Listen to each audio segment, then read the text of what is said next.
અંકલેશ્વરમાં ટેન્કરમાંથી જ ટેન્કર ડ્રાઈવરનો મૃતદેહ મળી આવતા ચકચાર મચી જવા પામી હતી।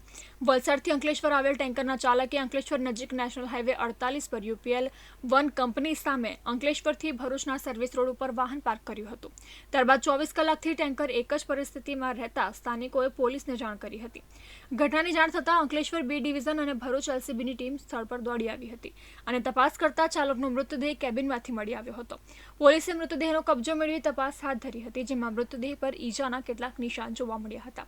તો સાથે જ ડ્રાઈવર પાસે રહેલ ડ્રાઇવિંગ લાયસન્સ સહિતના દસ્તાવેજો પણ થોડી દૂરથી મળી આવ્યા હતા, જેમાં મૃતકનું નામ હોરીલાલ યાદવ અને તે ઉત્તર પ્રદેશ તરફનો રહેવાસી હોવાનું બહાર આવ્યું છે। ત્યારે પોલીસે હત્યાની આશંકા સાથે તપાસનો ધમધમાટ શરૂ કર્યો છે।